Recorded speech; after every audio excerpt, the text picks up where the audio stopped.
My name is Jennifer.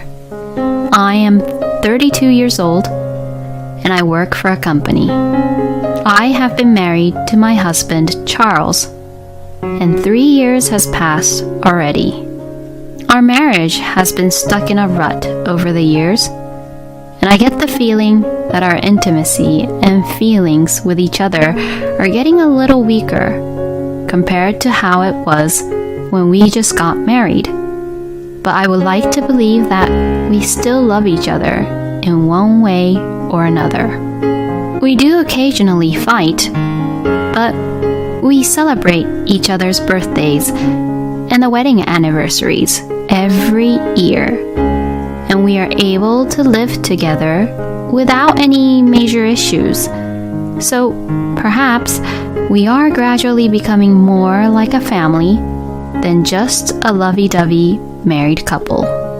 For me, I didn't have that much problem with the relationship I had with my husband.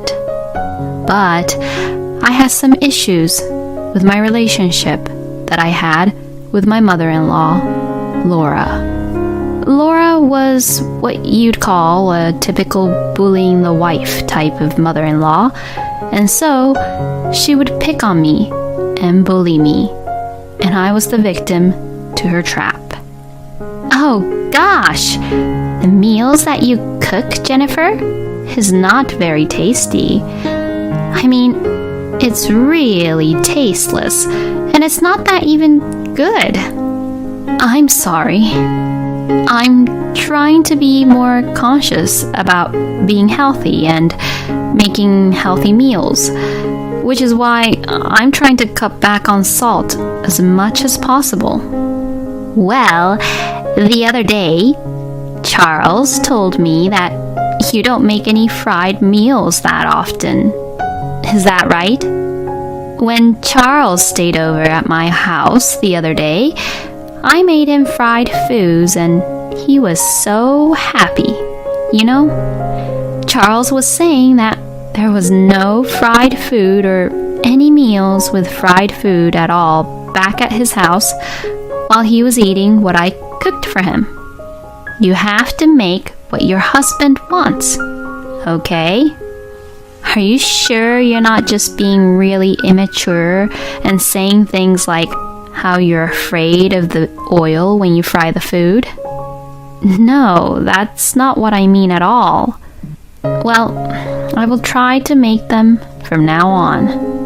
The reason I don't make any fried foods is because my husband's numbers and the result of the annual medical checkup which he gets aren't really good numbers. And that's also another reason why I'm cutting back on salt. I'm trying to take really good care of my husband's health, but as his own mother, Laura's just interfering with what I'm trying to do.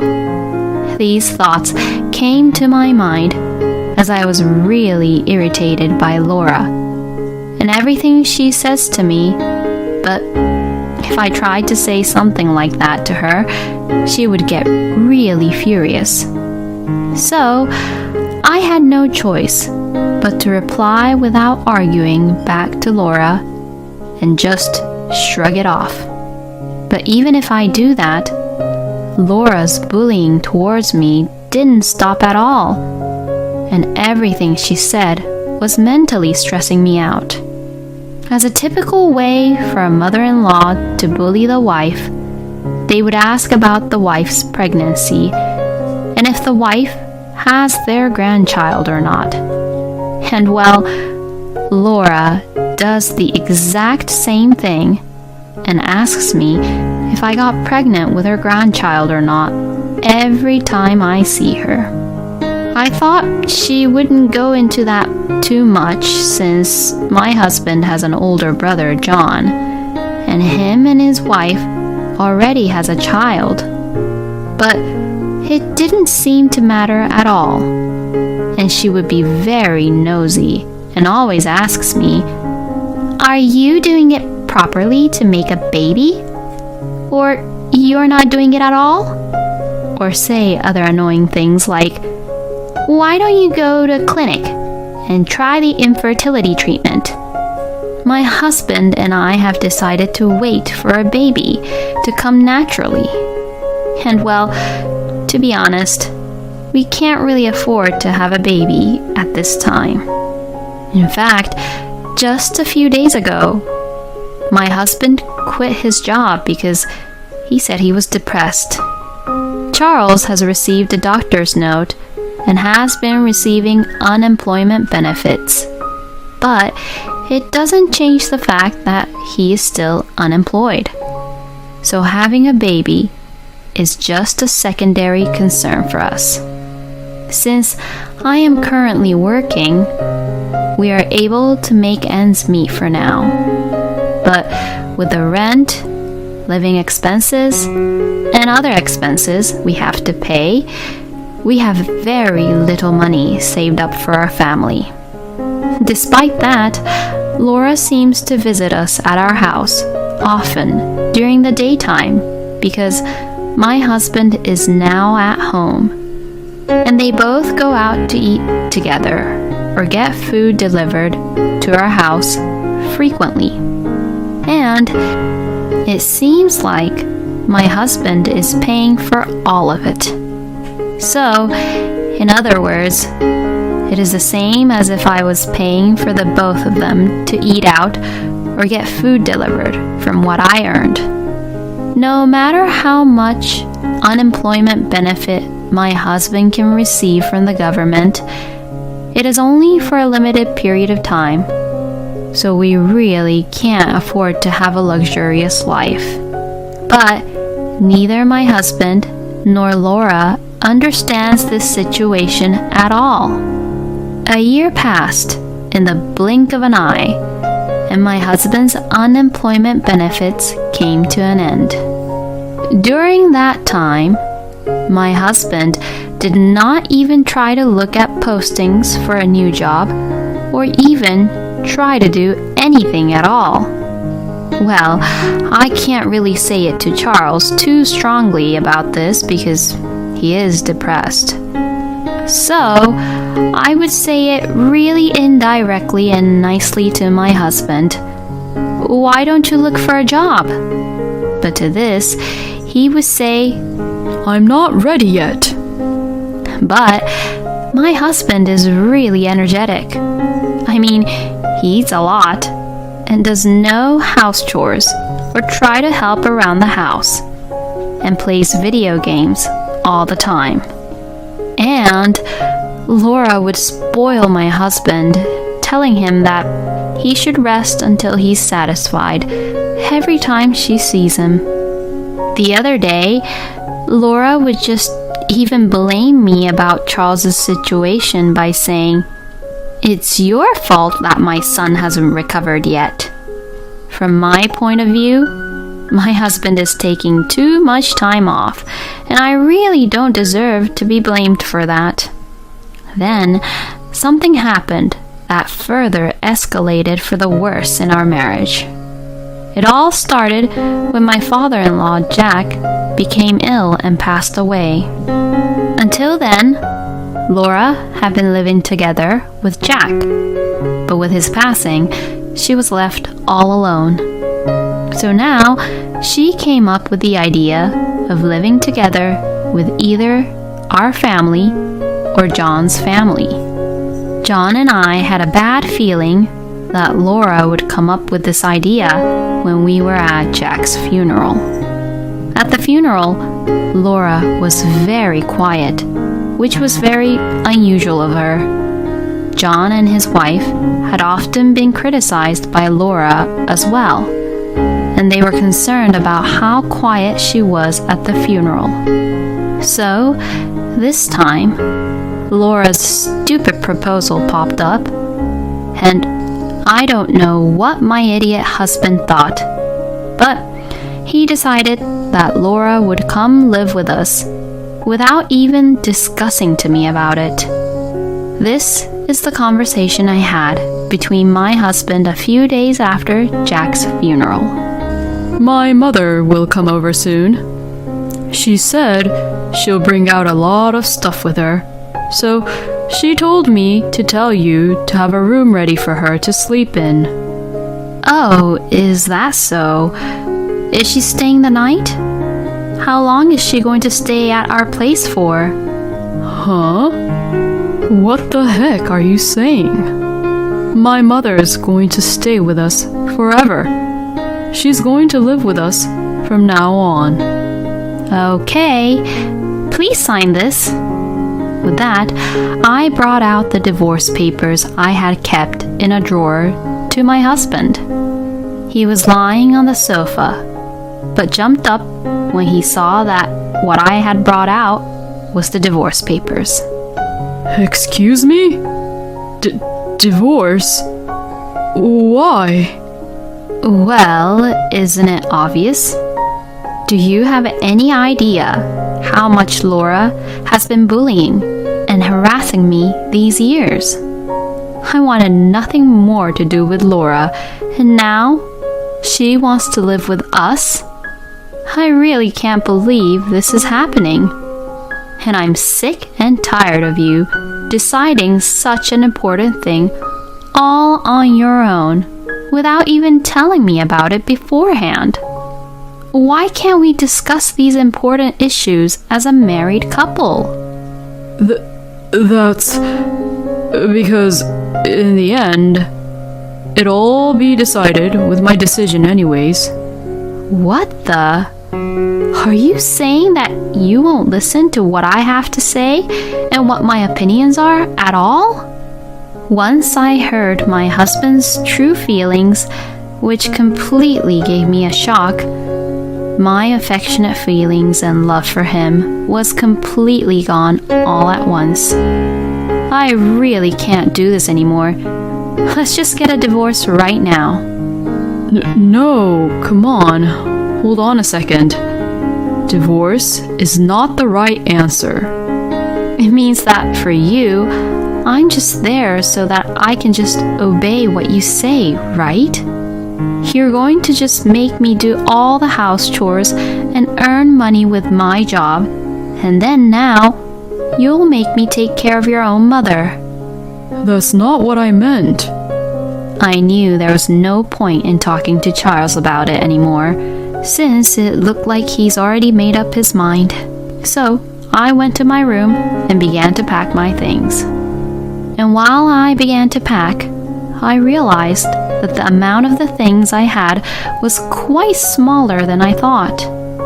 Come to think of it, Laura came over to my house and tried to mess with everything I had and throw some of my things away without my permission. I seriously hated that. So that's why I sent all my important stuff to my parents' house before. And because of that, I realized that I had spent most of my life as a minimalist at this house. Therefore, even if I was leaving this house, I really didn't even need the movers to move my things, as I can move them all on my own. I could just pack my clothes in my duffel bag, and I would only need one cardboard box for cooking utensils and other things. I put the pans and pots and the utensils in the empty cardboard box. And my husband was looking at me with a panicked look on his face. Are you really going to leave? Well, yes, of course. Please think it over. I was just deeply shocked by my husband's refusal to apologize for what he had done after all this time. So I just shoved my belongings into the car and left the house and headed for my parents' house. My parents were surprised that I suddenly showed up so late at night, but when I explained the situation and what had been happening to them, they were just so disappointed at Charles.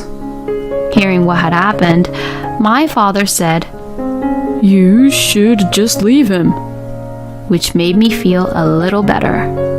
I didn't want to talk to my husband when he called me that day, so I turned off my phone and just got into my bed.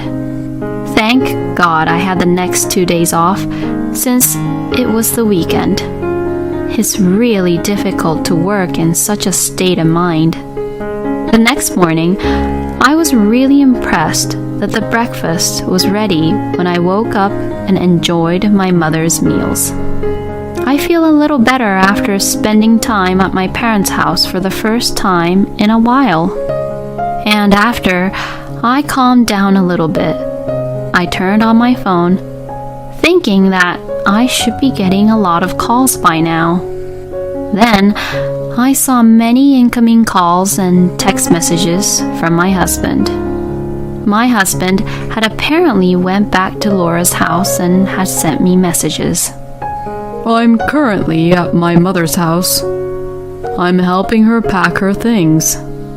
When you said divorce, you were just being really emotional, so that's why you just lashed out talking about divorce, right? Well, I forgive you now. So just come home soon. My mother also says that there's no way a wife should leave her husband and leave the house like that. Oh, and just to let you know, I tore up the divorce papers. Well, you can stay at your parents' house for a couple of days, so get yourself together quickly and come home soon. What the hell? Why did Charles tore up the divorce papers without my permission? I really can't believe him. I was so angry that I replied back to Charles as if I was already dealing with a complete stranger. For your information, I am not being emotional, and I am being logical here. The reason I want to divorce you is not just the fact that you said we were living together with Laura.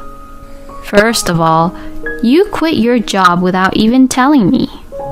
And after that, you did not look for any jobs at all and just stayed at home, relaxing around. And you did no house chores or even tried to help around the house at all. I can already hear your excuse saying that it was because you were depressed. But I know that it's not true, you know. The other day, I happened to meet a colleague of yours.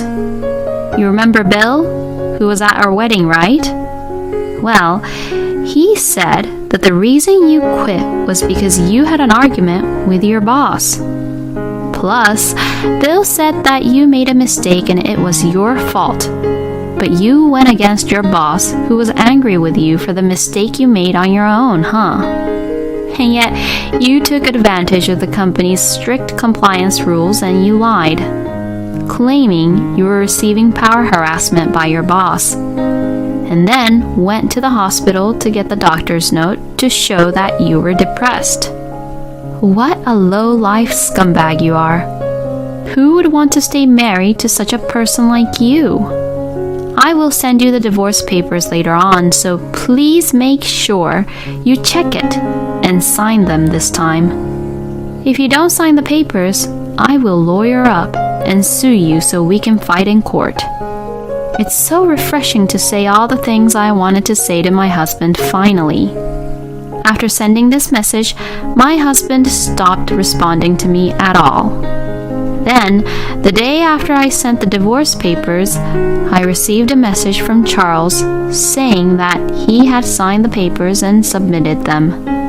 It seems that he was quite scared of my text messages. I replied, "Please don't ever contact me again," and blocked Charles's number. As for my ex-husband after that, John told me all about the details. He said that my ex-husband was evicted from his house because he couldn't pay the rent after I left. He then returned to Laura's house and is now an unemployed scumbag and relying all on Laura's pension. And John said that Laura had contacted him and his wife asking for help about Charles. But John has refused to help Laura because he knew that his wife was severely bullied by Laura, and for that, he will never forgive Laura for what she had done. So now, Laura has started working as a janitor in an office building because she has to support her son since her pension is not enough to cover them both. As for Charles, he really couldn't get back into the society and work properly in a company. And because of his terrible lifestyle of not moving around at all, he was diagnosed for having diabetes. Well, both Laura and Charles got what they deserved. I, on the other hand, started dating a colleague from work and got married a year later. And then I got pregnant and we had a baby.